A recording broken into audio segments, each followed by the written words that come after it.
बिस्मिल्लाहिर्रहमानिर्रहीम। अस्सलाम वालेकुम नाजरीन। मारूफ एस्ट्रोलॉजर, रिलीजियस स्कॉलर और बिजनेस कंसल्टेंट मोहम्मद उसामा अली साहब हमारे साथ मौजूद हैं बड़े दिनों के बाद, क्योंकि मैं भी कुछ मसरूफ था और उसामा साहब जो हैं वो भी मसरूफ थे, सैरों को गए हुए थे। लेकिन इस वीडियो जो है जिसमें हम ये बात कर रहे हैं बहुत अहम वीडियो है, क्योंकि नाजरीन उसामा अली साहब की एक बड़ी पेशगोई 2024 के हवाले से, मैं ये कहूँ कि पहली पेशगोई जो इस साल से मुतालिक थी, वो दुरुस्त साबित हो गई है। और मुझे यकीन नहीं आया जब ये इवेंट हुआ, क्योंकि उसामा अली साहब जो हमारे नाज़रीन हैं सारे वो जानते हैं।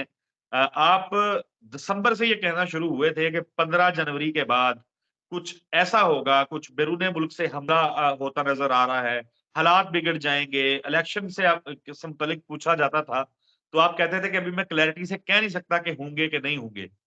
तो ईरान से पाकिस्तानी हदूद के अंदर जो आलमी कवानीन है उसकी खिलाफ वर्जी करते हुए एक हमला हुआ, उसमें बच्चे शहीद हुए, औरतें जख्मी हुई।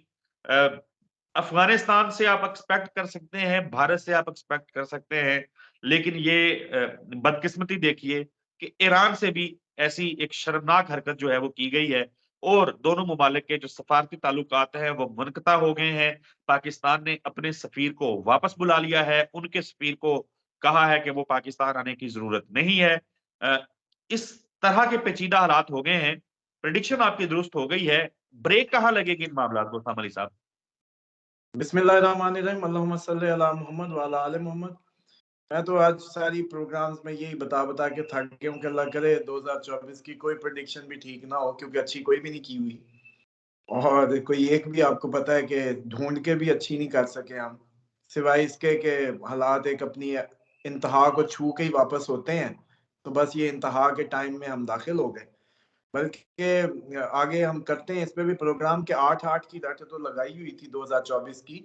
अगला 9 है, अगला साल 9 नंबर है। तो 9 का तो सारों को पता है, अगर 8 का इतना पता है कि जस्टिस का साल है और अवामी साल है और मकाफात अमल है, तो 9 क्या करता है, फिर 9 का नंबर क्या करेगा? तो फिर तो सारे फौजें जो है लगी पड़ी होंगी हर तरफ, अगर 24 में थोड़ी सी जान छूट भी जाए। बाकी ये है कि देखिए, जो इंडिकेशन थी मैं तो उसी को बता रहा था कि वैसा लगता था कि हम पे कोई बैरूनी साइड से भी इस तरह का कोई अटैक हो सकता है। और अभी विद इन द कंट्री भी एक अनरेस्ट कह लें या टर्मोइल एक्सपेक्टेड था, जिसकी वजह से मैं एहतजाजी डिसिप्लिन भी सिखा रहा था एहतियातन, कि लोग सीख लें कि एक अच्छा पुरअमन और डिसेंट और किस तरीके का। क्योंकि देखिए हमेशा ज़हनों को ना एक राह की ज़रूरत होती है। जब आइडिया नहीं होता तो वो उसके मुताबिक फिर काम नहीं कर सकते। तो अगर कोई आइडिया मिल जाए दिमागों को तो डेफ़िनेटली दिमाग उसको फ़ॉलो करते हैं। समझ आती है अगर किसी की बात में वज़न हो, तो इसीलिए वो आइडिया भी दे रहे थे। बाकी ये है कि ये तो अभी मैं समझ रहा हूँ कि इब्तिदा हुई है, और इस तरह का कुछ मज़ीद भी कहीं और से भी पॉसिबल है, ये सिर्फ़ इसी साइड से नहीं। और ये भी हो सकता है कि कुछ इस तरह का भी देखें ये आ गया अभी इसका, कि इसका तो जैसे कहते हैं हमारे भी फरिश्तों को नहीं खबर थी। और जो एक एक्सपेक्टेशन थी उसके मुताबिक तो क्या कहते हैं दुश्मनों की साइडों से आना चाहिए, दोस्तों की तरफ से आ जाए पत्थर तो समझ ही नहीं आती कि ये कहाँ से आ गया। तो बाकी ये है कि ये जो इसका सख्त से सख्त जवाब जो बनता है वो देना चाहिए। और इस तरीके से तो कोई भी मुँह उठा के, मतलब हम तो ऐसे ही जैसे चौक पे पड़े हुए हैं, जिसका दिल करे भी कहे कि मैंने जी गोली टेस्ट की है या मैंने ये बिल्कुल। अमेरिकन्स ने हरकत की, चलो उनसे तो हम लेके खाते हैं। इन्होंने भी, अब हमारे दोस्तों ने भी अगर ये हरकतें शुरू कर दी तो बस फिर हमारा तो काम पूरा हो गया ना, कि जब दिल किया गोला दाग दिया और कहा कि जी हमने तो अपना टारगेट मारा है। तो भई अगर इतना ही है आपको तो आप क कम्युनिकेट करें, हमारी एजेंसीज़ को ऑन बोर्ड लें, उनको कन्विंस करें, प्रूफ दिखाएँ, आप दोस्त मुल्क हैं, इनको टार करने दें। ये कौन-सा अमेरिकन रवैया अपना लिया है कि अब जिसके भी हाथ में बंदूक होगी वो आएगा, ठोकेगा, चला जाएगा। मुझे तो इसका तो मुझे जवाब बनता है। मुझे ना आपकी वो बात याद आ रही है जिसमें आपने कहा था कि इसराइल जो है ना वो पागल हो जाएगा और उसको समझ नहीं आएगी कि क्या करना है। मुझे लगता है कि इसराइल से पहले ईरान की ये हालत हो गई है कि उसे समझ नहीं आ रही कि कल उसको अगर अमेरिका से उसको कहीं और से बाहर से छितर पड़ते हैं, तो जिस मुल्क ने उसके साथ खड़े होने की कोई उम्मीद है, उसके साथ ही आप उसके घर में आप ये हरकत कर रहे हैं, तो फिर कल लोग कहेंगे कि जी मुसलमान ममालिक को मार पड़ रही है और पाकिस्तान बैठ के तमाशा देख रहा है। तो ईरान ने आप नहीं समझते ये गलती की है, उसको इस पे शर्मिंदगी होनी चाहिए और उसको माफ़ी भी माँगनी चाहिए? डेफिनेटली ईरान की अगर तो देखें उसके स्टांस पे है कि वो बाज़ाब्ता तौर पे ऑफिशियली क्या अनाउंस करता है। इसको मिस्टेक कहता है, तो ब्रदर मुल्क है, मिस्टेक इग्नोरेबल होती है। अगर वो कहता है कि हमने टारगेट मारा है, आपकी हदूद में हमें नज़र आया तो हमने मारा है, तो फिर उसने गलती की है। और गलती की जवाब ये होता है कि फिर जैसे वो मचला बना है, आप भी मचले बन जाएँ, कि भई हम भी कल भूषण की फलानी अम्मा उधर बैठी थी, हमने भी उधर गलती से मार दी है। मतलब समझ रहे हैं? तो ये तो जी को जी वाली बात है कि वो उसके रवैये पे है कि वो सिफारती तौर पर गलती ये भी बड़ी है कि इस वक़्त जिस जंगों के मुँह खुलने वाले हैं इस खित्ते में, जो मैं कब से पीट रहा हूँ कि अब सब इन्वॉल्व होंगे, और उस हुँ, वक़्त किसी को समझ नहीं आ रही थी जब ये हमास वाला सिलसिला शुरू हुआ, तो मैं प्रेडिक्ट कर रहा था कि कई मुल्क और ये पूरा खित्ता मैं कह चुका हूँ, तो आप तो इसको अभी भी परे-परे समझ रहे हैं। तो लेकिन मैं तो पहले ही कह रहा था कि पूरा खित्ता इसकी लपेट में आता लगेगा। तो हुँ, अगर देखें ईरान की बेवकूफ़ी ये है कि वो उस साइड पे पहले महाज़ खुले हुए हैं और इस टाइम वो दुनिया की सुपर पावरों से नबर्द आज़मा है इस वक़्त।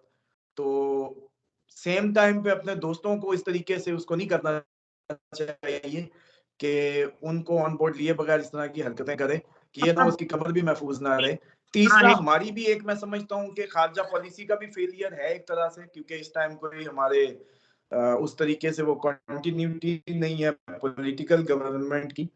वरना उनको इतना कॉन्फिडेंस होना चाहिए था पाकिस्तान पे कि वो हमें ऑन बोर्ड लेते और कम्युनिकेट करके हमसे वो बंदे उठवाते और ले लेते। एक्चुअल तो ये बनता है एक दोस्त का।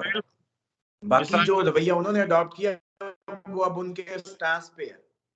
इसराइल को धमकियाँ देते रहे जी, ऐसी की तैसी तुम्हारी, हमास को मछरा के वो सारा एपिसोड करवा दिया, गज़ा का बेड़ा गर्क करवा दिया।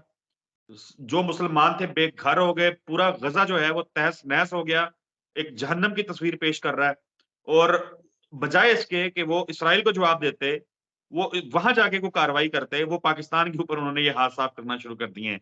खैर उसामा अली साहब मैं सवाल मेरा ले लीजिए।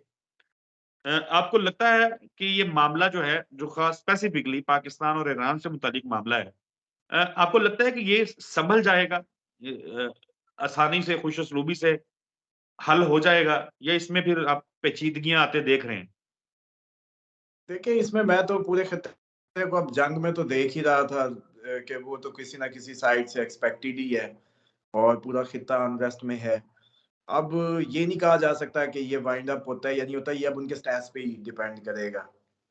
क्योंकि मुझे ज़्यादातर तो अफ़गानिस्तान की साइड से फ़िक्र थी और ये यहाँ से हो गया, तो ये बड़ा अनएक्सपेक्टेड है और इसलिए मैं समझता हूँ कि ये उनके बयान पे है कि ख़ारजा सतह पे वो क्या अनाउंस करते हैं और वो इसको किस एंगल में लेते हैं।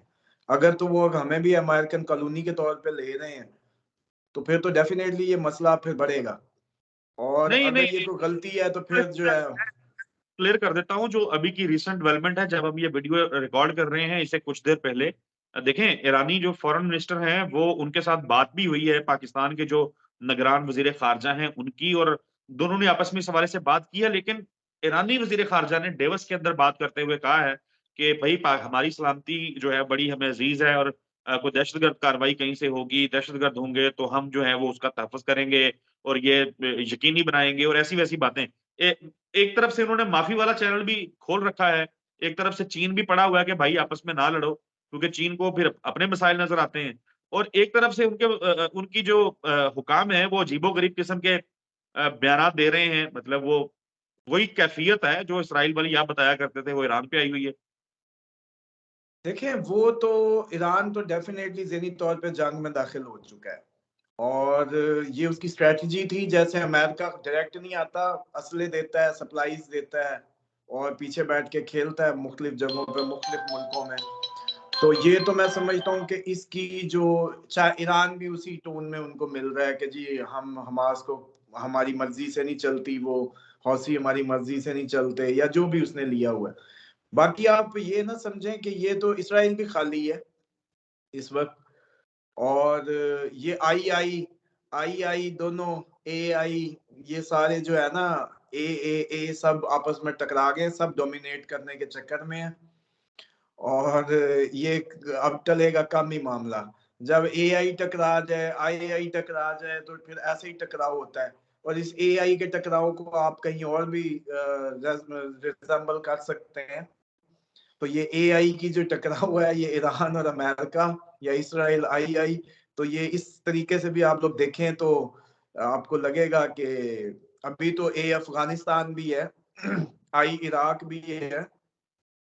तो इसलिए ये तो बड़ा, जैसे कहते हैं ना कि सारे डोमिनेंट्स जो है आपस में टकरा गए, तो पता नहीं क्या मुरब्बा बनेगा इस खित्ते का। तो बाकी बहरहाल बात ये है कि ये पॉसिबिलिटी अब इग्नोरेबल नहीं रही। खैर पाकिस्तान में तो अल्लाह माफ करे, अगर ये हम सेम टाइम पे अफगानिस्तान को तो फिर शायद, इंडिया को तो शायद बहुत अच्छे तरीके से मिल सकते हैं या टैकल कर सकते हैं। जबकि अगर ये ईरान का मसला और हमारा किसी ऐसी किसी एक्सिलरेट हो गया किसी उसमें, तो ये बड़ी बदकिस्मती होगी, क्योंकि ये डिजास्टर बहुत बड़ा होगा। ये कोई कम डिजास्टर नहीं होगा पूरे बिल्कुल खित्ते के उसाम लिए। बिल्कुल उसामा अली साहब, मैं आपका बहुत-बहुत शुक्रिया आपके कीमती वक़्त के लिए। आपने बड़ी ज़बरदस्त बातें की। आपने बताया कि मामला जो हैं वो मज़ीद बिगड़ सकते हैं। नाज़रीन, मुद्दा इतना सा है कि जब अज़रबैजान और आर्मीनिया के अंदर कभी तसादम होता है, तो याद रखिए ईरान जो है वो आर्मीनिया के साथ खड़ा होता है, क्योंकि अज़रबैजान के साथ उसके मामला जो हैं वो इतने सेटल्ड नहीं हैं। अ, लिखने वाले कहने वाले कहते हैं कि भई ये मसलक-वसलक और इस तरह के मामलात कुछ नहीं होते। अ, वतन परस्ती जो है वही हकीकत है। अल्लाह ईरान के लिए भी मामलात बेहतर करे, अल्लाह पाकिस्तान के लिए भी मामलात बेहतर करे। मुस्लिम उम्मा जो है वो एक ही है, होश के नाख़न ले सारे, वरना पाकिस्तान जैसा भी है, पाकिस्तान को ठुकाई करना आती है। अल्लाह हाफ़िज़।